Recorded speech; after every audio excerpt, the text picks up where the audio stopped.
합니다. 특별히 목사님께서 요나서를 통해서 사명 순종으로만 가는 길이라는 주제를 가지고 지금까지 우리가 말씀을 쭉 보았고 또 은혜를 받았고 또 도전을 받았습니다. 그래서 기존에 전했던 목사님의 말씀에 그 맥을 같이 하는 말씀을 제가 본문은 다르지만 이어서 그 말씀을 전하려고 합니다. 당신의 정체성은 무엇입니까? 오늘 말씀은 여러분이 익히 너무나 잘 아는 말씀이죠. 예수님께서 요단강에서 세례 요한을 통해서 세례를 받으시는 장면이 나옵니다. 근데 그 세례를 받으시고 나서 하늘로부터 음성이 있는데 어떤 음성이 들렸다고요? 이는 내 사랑하는 아들이요 내 기뻐하는 자라. 우리 17절에 이는 내 사랑하는 아들이요 내 기뻐하는 자라라는 음성을 듣는 것이죠. 근데 여러분 세례 요한이 베풀었던 그 세례 성격을 우리가 좀 미리 마태복음 3장 5절에서 8절을 통해서 좀 파악해 보는 것이 참 좋은데요. 마태복음 3장 5절에서 8절 제가 먼저 읽고 교독하겠습니다. 이때 예루살렘과 온 유대와 요단강 사방에서 다 그에게 나와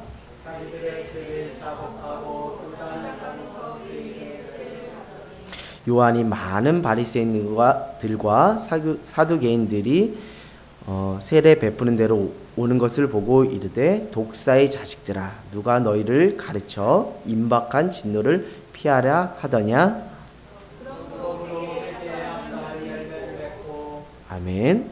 8절에 보니까 그러므로 회개에 합당한 열매를 맺고, 이 세례 요한이 베풀었던 세례는 회개를 강조하고 회개를 촉구하는 그런 성격이 있다는 것이죠. 세례 요한이 마태복음 3장 5절에서 8절을 통해서 세례 요한이 베풀 때 그 세례를 통해서 강조하고자 했던 것은 8절이 말하고 있듯이 회개에 합당한 열매를 맺어라. 즉 세례를 통해 회개를 강조하는 회개의 세례였어요. 죄를 회개하는 동안이나 회개한 후에 세례 요한은 사람들에게 세례를 베풀었습니다.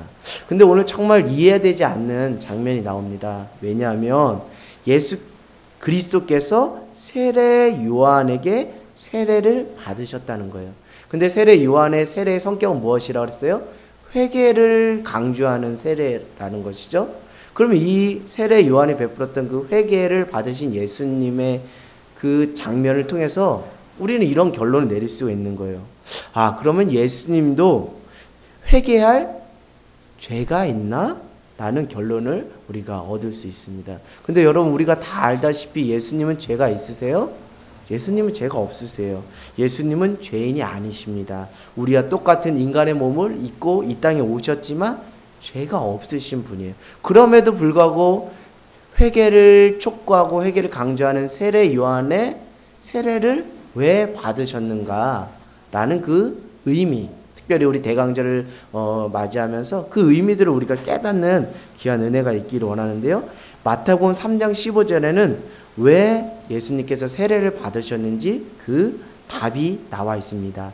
3장 15절 예수께서 대답하여 이르시되 이제 허락하라. 우리가 이와 같이 하여, 자 중요한 것은요, 모든 의를 이루는 것이 합당하니라. 무엇이에요? 이와 같이 세례를 내가 너에게 세례를 받는 이것이 모든 의를 이루는 것에 합당하니라 라고 이렇게 말하는 거죠. 결국 내가 세례를 받는 것은 모든 의를 이루기 위함이다 라고 이렇게 말씀하시는 거죠. 결국 세례를 통해서 예수님께서 이루고자 했던 그 의가 무엇인가 우리가 알기 원하는데요. 그것은 다른 것이 아니라 그 세례를 통해서 하나님의 이루고자 하는 뜻, 하나님의 의지, 다시 말씀드립니다. 하나님의 인류 구원의 의지를 이루기 위해서, 그 의를 성취하기 위해서 죄 없으신 예수님께서 세례 요한을 통해서 죄를 세례를 받으셨다는 거예요. 즉 하나님께서 독생자 예수 그리스도를 이 땅에 인간의 몸으로 보내셔서 세례를 통해 죄 없으신 예수 그리스도께서 모든 인류의 죄를 대신 짊어지는 대성물로 이 땅에 오셨다는 것을 보여주기 위한 그 사건으로 세례 요한을 통해서 죄 없으신 예수님께서 세례를 받으신 거예요. 이것이 하나님의 하나님이 이루고자 하는 뜻, 하나님의 의지, 인류 구원의 의지, 그 의를 이루는데 합당하기 때문에 세례를 받으신 거라는 것이죠.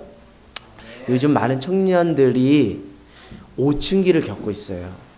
많은 청년들이 오춘기를 겪고 있어요. 정말 사랑에도 실패하고 또 직장을 얻고 싶지만 또 마땅한 직장이 없어서 그것에도 또 실패를 경험하는, 이제는 사춘기를 넘어서 저는 오춘기가 조금 더 걱정스럽고 우리가 더 그들을 품어야겠다라는 생각이 듭니다. 지금까지 초, 중, 고 12년의 교육을 받고 사회에 나왔는데 그때부터 이제 혼란을 느끼기 시작하는 거예요. 첫 번째 이런 질문들을 우리가 하게 됩니다. 청년들이 이런 질문을 하게 돼요.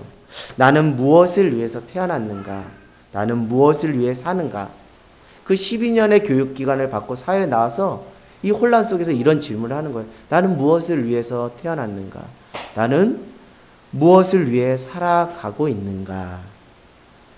그래서 여기도 부딪혀보고 또 저기도 부딪혀보고 또 이것도 해보고 또 저것도 해보면서 이리저리 방황하면서 시행착오를 많이 겪는 모습들이 우리 청년들의 모습이라고 해도 과언이 아닙니다. 그런데 이런 질문들이 더 이렇게 해결되지 못하고 그 답을 찾지 못하면 또 우리는 본질적인 질문 앞에 설 수밖에 없어요. 그건 뭐냐? 나는 누구인가라는 거죠. 자기 정체성에 대한 그 질문합니다. 이 청소년기에 자아 정체성이 형성되는 시기인데 이 청년 때에도 이런 질문을 한다는 거예요. 나는 누구인가? 나는 누구인가? 자기 정체성에 대한 어떤 심각한 고민을 하게 되는 것이죠. 그래서 우리 이 젊은 때, 우리 청년의 때 이 두 가지 질문을 여러분들 반드시 신앙적인 해답, 특별히 말씀을 통한 답을 찾아야 돼요. 나는 무엇을 위해 사는가?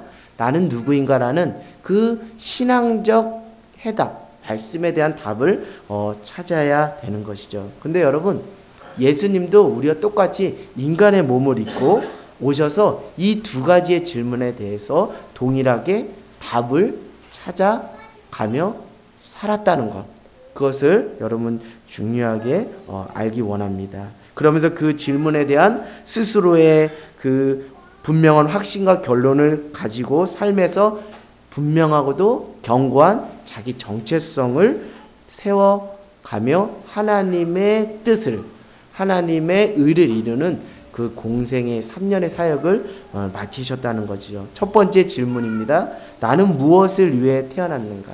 나는 무엇을 위해 사는가? 제가 좀 전에도 말했지만 3장 15절에 말하고 있어요. 무엇을 이루기 위해?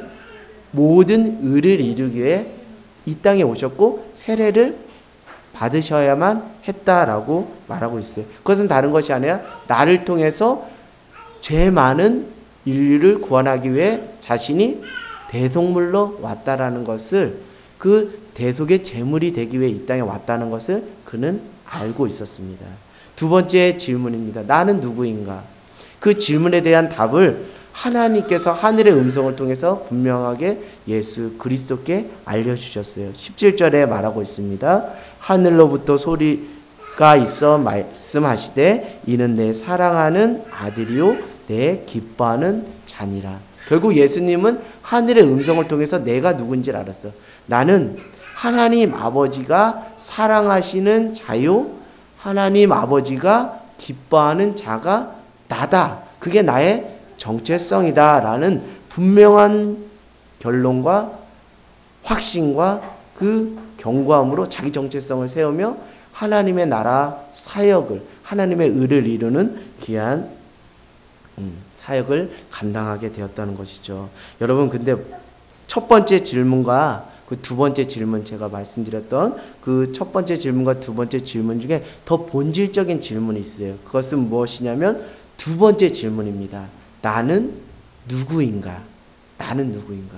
이 나는 누구인가라는 그 질문을 여러분 스스로 던져보시고 거기에 대한 신앙적인 답을, 또 말씀에 근거한 답을 찾는 저와 여러분이 되기를 원합니다. 결국 나는 누구인가라는 자기 규정, 자기 정체성에서 자기 존재의 역할, 자기 존재의 양식, 자기 존재의 행위가 자연스럽게 연결되는 것이거든요.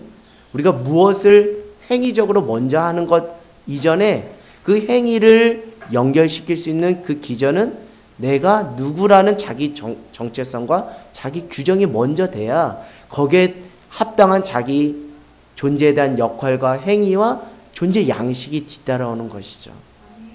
그것을 여러분 잘 유념하며 듣길 원해요.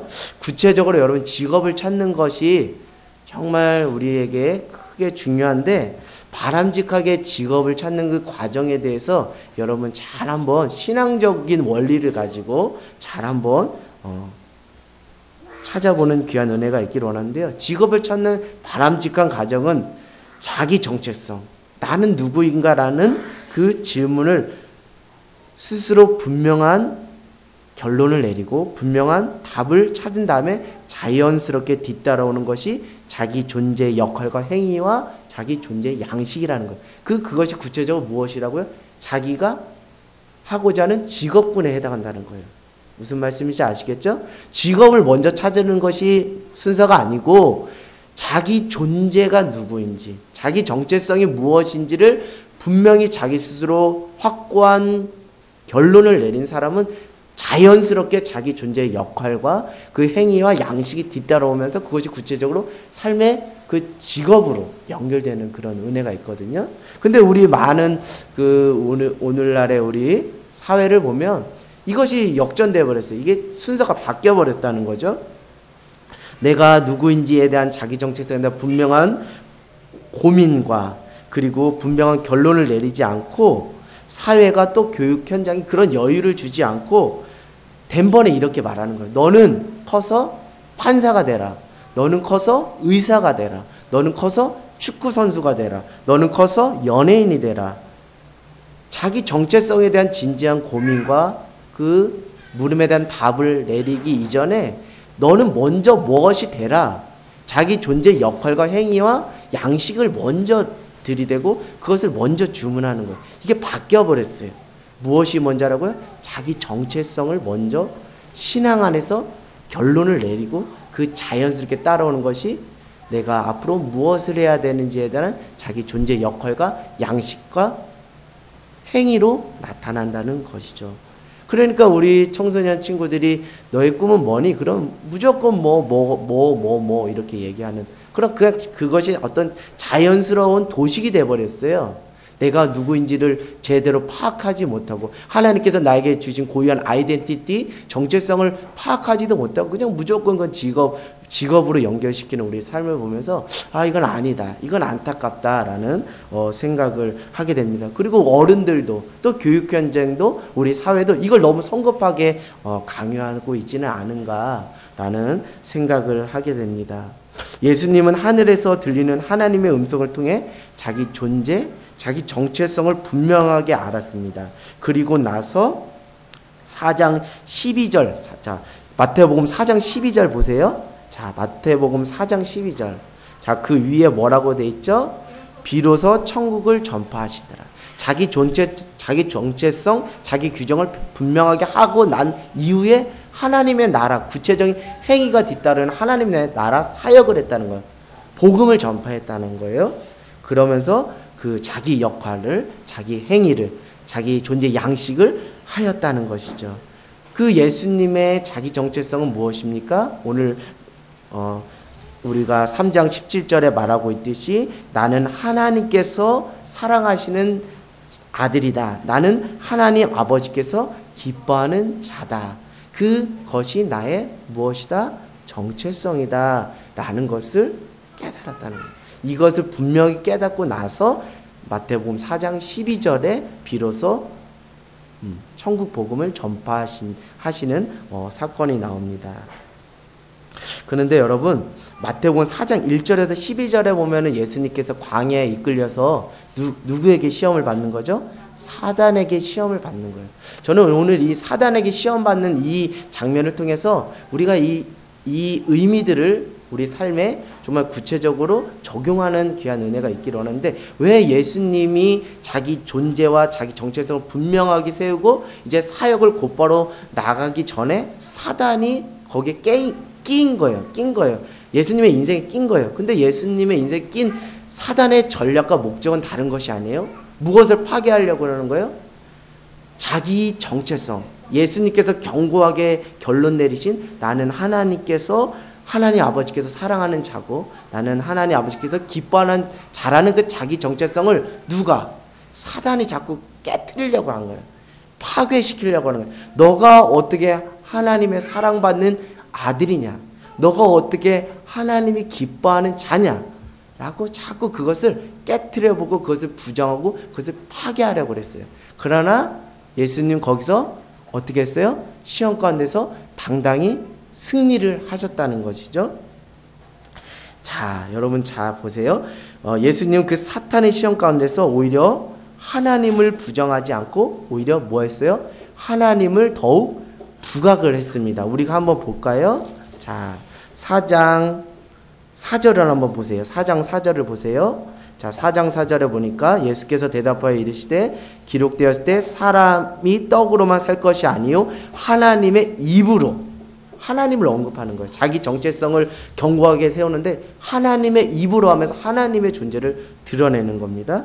자, 7절을 보십시다. 7절, 예수께서 이르시되 또 기록되었을 때 주 너의 하나님을 시험하지 말라 하였느니라. 또 누구를 언급해요? 하나님을 시험하지 말라. 하나님을 또 언급하는 거예요. 자, 10절을 봅시다. 자, 10절에 이에 예수께서 말씀하시되 사탄아 물러가라. 기록되었을 때 주 너의 하나님께 경배하고 다만 그를 섬기라 했느니라.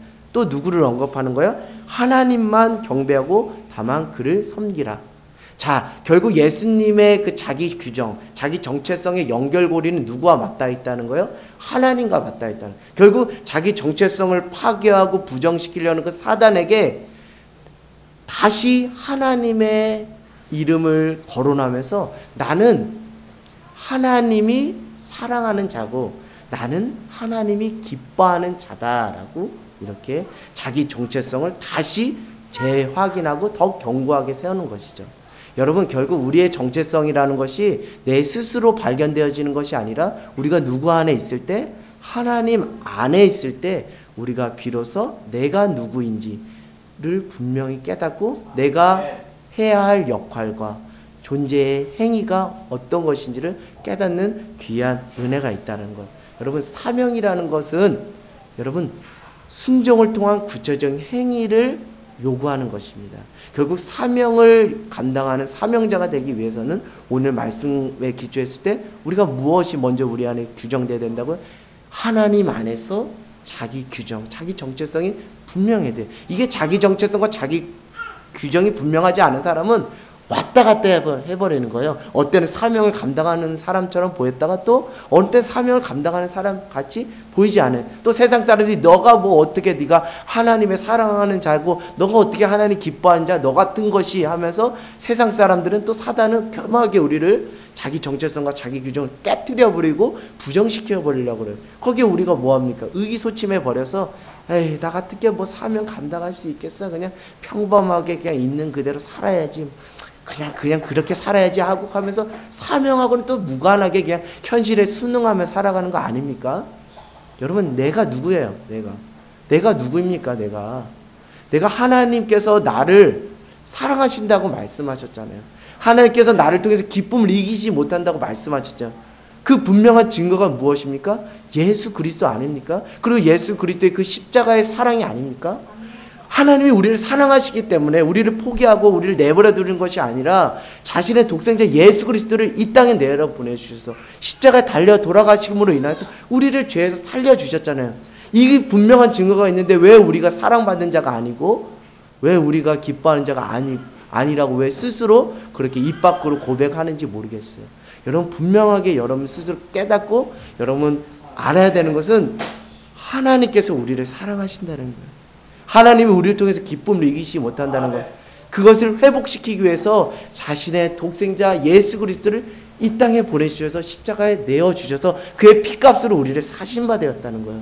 그런데 왜 세상의 소리를 자꾸 듣느냐는 거예요. 세상에서 너 같은 것이 뭘 할 수 있어 라고 자꾸 할 때 왜 거기에 우리의 정체성이 자꾸 휩쓸려 버리고 거기에 정체성이 왜 물타기가 돼버리냐는 거예요. 그 정체성이 흔들려 버리면 결국 우리는 사명을 감당할 수 없어요. 예수님께서 그토록 죽음의 그 자리에서 십자가의 자리에서도 자기의 사명, 하나님께서 자기에게 뜻하신 그 뜻을 이룰 수 있는 분명한 비결은 자기 정체성이 분명했다는 거야. 나는 내 하나님 아버지께서 사랑하는 아들이고 나는 하나님께서 기뻐하는 자야 라는 이 분명한 정체성이 있었기 때문에 죽음도 불사하고 하나님의 뜻을 이루는 하나님의 사명자, 인류 구원의 대속물로 귀하게 쓰임받을 수 있었다는 거예요. 왜 여러분은 여러분의 정체성을 왜 아직도 제대로 결론 내리지 못한 채 분주하게 그냥 하루하루 현실의 삶에 순응하면서 내게 주어진 역할에 그냥 조급해하면서 어떻게든지 빨리 결과물과 성과물을 내야 된다는 그런 어떤 조급증에 빠져서 살아가는지 스스로를 점검해 보길 원해요. 그러면 여러분 오래 갈 수가 없어요. 꾸준히 할 수 없어요. 하는 것 같아도 사명을 감당하는 것 같아도 결국 사명과 무관하게 사는 그런 사람이 될 수 있다는 거예요. 결국 예수 그리스도는 자신의 모든 인생의 연결고리가 하나님과 연결되어 있었습니다. 자기 전체성, 자기 규정이 다 하나님과 연결되어 있어요. 하나님 안에서 자기 정체성을 찾았어요. 우리가 회복해야 될 것, 우리가 다시 세워야 될 것, 하나님 안에 거하는 것이고요. 하나님 안에서 나의 정체성을 분명히 찾는 것이 사명자로 살아가는 먼저 된 길이라는 것을 저는 여러분에게 말씀드리고 싶습니다. 여러분은 하나님께서 사랑하시는 자고요. 여러분은 하나님께서 기뻐하시는 자입니다. 이것을 믿으시면 여러분 아멘으로 화답하기 원합니다. 여러분 믿으세요? 하나님이 여러분을 사랑하시고 여러분을 기뻐하시는 자로 부르셨다는 것을 믿으시는 귀한 저와 여러분이 되길 원합니다. 베드로전서 2장 9절은 이렇게 말하고 있어요. 너희는 택하신 족속이요 왕같은 제사장이요 거룩한 나라요 그의 소유된 백성이니. 하나님 우리를 사랑하시고 하나님 우리를 통해 기뻐하시는 그 은혜가 베드로전서 2장 9절에 구체적으로 나타나 있습니다. 너희는 택하신 족속이요 왕같은 제사장이요 거룩한 나라요 그의 소유된 백성이니. 할렐루야. 이것이 여러분의 정체성이라는 거예요. 이거를 세상에 어디에 나가서도 현실의 어떤 무게 속에서도 이것을 부정하지 마시고요. 이것을 분명하게 붙잡고 자기 정체성을 자기의 존재를 규정하는 귀한 은혜가 있기를 원합니다. 저를 사랑하는 사람이 없어요. 이렇게 말할 수 있고 저를 좋아해 주는 사람이 없어요. 저를 싫어하는 사람만 있어요. 그러나 여러분 분명한 것은 하나님은 나를 사랑하시고 여러분 한 사람 한 사람을 통해서 기쁨을 이기지 못한다는 것을 분명하게 깨닫는 저와 여러분이 되기를 원합니다. 그런데 사탄은 또 세상은 너는 사랑받을 자격이 없고 너를 기뻐하는 사람은 없고 너는 별 볼 일 없는 사람이라고 자꾸 사단은 우리를 하나님이 부여해 주신 정체성을 부정하고 화개하게 자꾸 교묘하게 그렇게 몰고 간다는 거예요. 여러분 영적 세계 속에서 이것을 분명하게 깨닫기 원해요. 왜 자꾸 자격지심으로 살고 자꾸 비교의식 속에서 살아가는 거예요? 이거 하나님이 주시는 거 아닙니다. 이건 사단이 주는 전략이에요. 자꾸 비교하지 마세요. 자기의 길을 걸으세요. 하나님께서 여러분에게 주신 그 길을 걸으세요. 그 사명의 길을 걸으세요. 누구하고 비교하면 우리는 행복할 수 없어요. 우리는 우리의 존재를 분명하게 세울 수 없어요.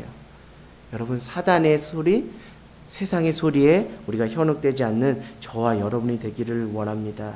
내가 하나님으로부터 사랑을 받고 있다는 그 확신과 그 격려와 지지를 받고 무엇인가를 했을 때 하나님이 여러분을 사랑하신다는 그 분명한 확신과 격려와 지지를 받고 무엇인가를 했을 때와 그렇지 않고 했을 때 같은 일을 해도 그 결과는 매우 다르게 나타납니다. 무슨 말씀이신지 알겠죠? 하나님이 나를 사랑하고 나를 붙잡고 계시고 나를 격려하고 나를 지지하고 계신다는 그 분명한 확신을 가지고 어떤 일을 하는 것과 그렇지 않은 것에는 분명한 본질적인 차이가 있다는 것. 여러분, 사명자는 하나님이 나를 사랑하셔서 나와 함께 하시고 나를 지지하시고 나를 응원하시고 내가 너를 지명하여 불렀는데 너는 내 것이라는 그 분명한 약속의 말씀을 내 마음에 깊이 새기고 나가는 자가 온전히 주님의 사명을 감당하는 귀한 은혜가 있는 줄 믿습니다. 결국 하나님의 사랑을 받고 있다는 확신과 하나님의 격려와 지지를 받는 인생과 그렇지 않는 인생은 매우 판이하게 다르게 나타날 수 있습니다. 내 안에 이미 허락된 하나님의 사랑을 회복하고 깨닫는 귀한 은혜가 있기를 원합니다. 하나님이 얼마나 나를 사랑하시는지 그 사랑을 깊이 묵상하고 그 사랑 가운데 빠지고 감격하는 귀한 은혜가 있기를 원해요. 그 사랑 가운데 그 깊이 가운데 그 기쁨을 누리는 저와 여러분이 되기를 원합니다. 하나님의 사랑이 우리 안에 깊이 부어질 때 내게 주어진 하루하루의 삶과 내게 주어진 역할에 성실하게 최선을 다하며 열정을 쏟을 수 있는 거예요. 그냥 내가 막 인간의 힘으로 막 짜서 내 열정과 내 일과 내 모든 것에 성실하게 최선을 다한다? 할 수 있어요. 그러나 그거는 반드시 한계치에 다다를 수밖에 없어요.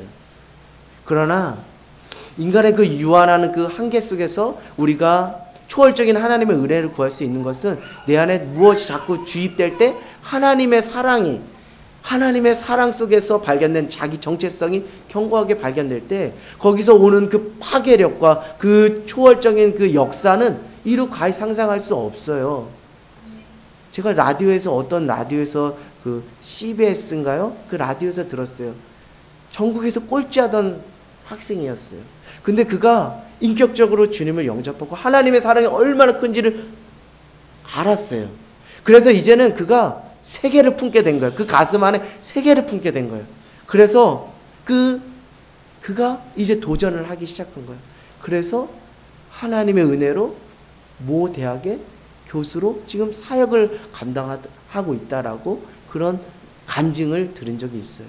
여러분, 하나님의 사랑을 경험하면 얼마나 놀라운 일들이 우리를 통해서 일어나는지 모릅니다. 그 꼴찌로서 그냥 나는 아무것도 쓰잘데기 없는 인생이고 나는 정말 사랑받지 못하는 사람이야 라고 나는 누가 나를 통해서 기뻐하기는커녕 손가락질하기에 충분해 라고 생각했던 그 학생이 하나님의 그 사랑을 깊이 경험하고서 세계를 품게 됐다는 거예요. 하나님의 꿈과 하나님의 비전을 발견하게 됐다는 거예요. 여러분, 청소년 청년 캠프 1월 12일부터 13일입니다. 이때 여러분 마음에 하나님의 사랑이 가슴 팍 치는 놀라운 역사가 있기를 원합니다. 하나님의 사랑이 여러분의 가슴을 팍 치잖아요. 여러분의 가슴이 열리고요. 여러분의 육신의 눈이 벗어지고 영적인 눈이 열리면서 세계를 품는 하나님의 꿈과 비전을 말하고 믿음으로 선포하는 놀라운 역사가 있을 줄 믿습니다. 하나님의 사명을 감당하는 사명자로 귀하게 쓰임받는 한 사람 한 사람이 되어줄 줄 믿습니다. 당신에게 부어진 하나님의 사랑을 깊이 경험하는 저와 여러분이 되기를 원합니다. 그 사랑의 깊이 속으로 정말 깊이, 더 깊이 들어가는 저와 여러분이 되기를 원합니다. 여러분 하나님의 그 사명을 발견하셨어요? 그리고 그 하나님의 사명을 감당하시고 계십니까? 혹시 그 사명을 감당하는 데 있어서 버겁지는 않나요? 그렇다면 여러분 안에 하나님의 사랑으로 내가 충분하게 충전되어 있는지를 먼저 점검하는 귀한 은혜가 있기를 원합니다. 저도 인간입니다. 목회자도 인간이에요. 왜 한계가 없겠어요? 왜 버겁지 않겠어요? 왜 힘들다라고 하소연하지 않겠어요? 그러나 그럼에도 불구하고 말씀의 자리, 영혼을 목양하는 자리 가운데 일관되게 걸어갈 수 있는 것은 내 힘으로 할 수 있는 것이 아니라 연약한 그때, 연약한 그 순간순간마다 하나님이 내게 부어주시는 은혜가 있고 하나님께서 나를 끊어안으시는 그 하나님의 풍성하신 사랑이 있기 때문에 오늘을 살아낼 수 있고 오늘 그 사명의 자리를 감당할 수 있는 거예요. 무엇이 우리를 살릴 수 있고 무엇이 우리의 존재를 견고하게 세울 수 있습니까? 하나님의 사랑밖에 없어요. 하나님의 사랑밖에 없어요. 그 하나님의 사랑이 여러분 안에 충전될 때 여러분이 감당할 수 없는 일은 없습니다. 여러분을 통해 놀라운 일들을 이루시는 귀한 은혜가 있을 줄 믿습니다. 오늘 예수님처럼 나는 하나님께서 사랑하시는 자야, 나는 하나님께서 기뻐하는 자라는 하나님의 사랑 안에서 견고하게 또 분명하게 자기 정체성과 자기 존재를 규정하고 세우는 것을 먼저 선행해 나갈 때 오늘 각자의 삶 속에서 부여해 주신 하나님의 사명을 감당할 수 있는 거예요. 감당할 수 있는 거예요. 하나님의 사랑이 결론이고요. 하나님의 사랑이 답입니다. 내 안에 그 마음이 식어졌습니까? 첫사랑이 식어졌습니까? 그러면 다시 돌이키세요. 하나님의 그 첫사랑, 하나님의 그 감격적인 그 사랑의 그 터치하심을 하나님 회복할 수 있도록 주님, 내 딱딱한 마음을 녹여주시고 성령께서 강권적으로 내 안에 역사하셔서 강팍한 마음이 부드러운 마음으로 바뀌어서 하나님의 사랑을 정말 스펀지처럼 받아 누릴 수 있도록 주님 도와주세요. 내 힘은 한계가 있고 내 인생은, 내 현실은, 내 삶은 고달프기 짝이 없습니다. 그러나 주님의 사랑이 있기 때문에 오늘도 감당할 수 있는 은혜가 있습니다 라고 여러분 고백하는 저와 여러분이 되기를 원합니다. 결론은 하나입니다. 결론은 하나예요. 결국 하나님의 사랑 가운데 더 깊이 들어가는 거예요. 아멘. 하나님의 사랑 가운데 더 깊이 들어가는 거예요. 나는 할 수 없어요. 그러나 하나님의 사랑 가운데 깊이 들어가면 나는 비로소 할 수 있는 사람이 됩니다. 이것이 하나님의 초월적인 은혜와 초월적인 역사하심인 것이죠. 하나님의 사랑으로 돌아가는 거예요. 사람의 인정과 세상의 평가에 만족하는 것이 아니라 하나님의 사랑 가운데 돌아가는 것. 그럴 때 우리의 삶의 그 회복과 우리 안에 사명이 온전히 감당되는 귀한 은혜가 있게 될 줄 믿습니다. 대강절 기간 동안 이 풍성한 사랑의 깊이, 하나님의 그 사랑의 깊이를 경험하는 저와 여러분 모두가 되기를 간절히 소망합니다. 네.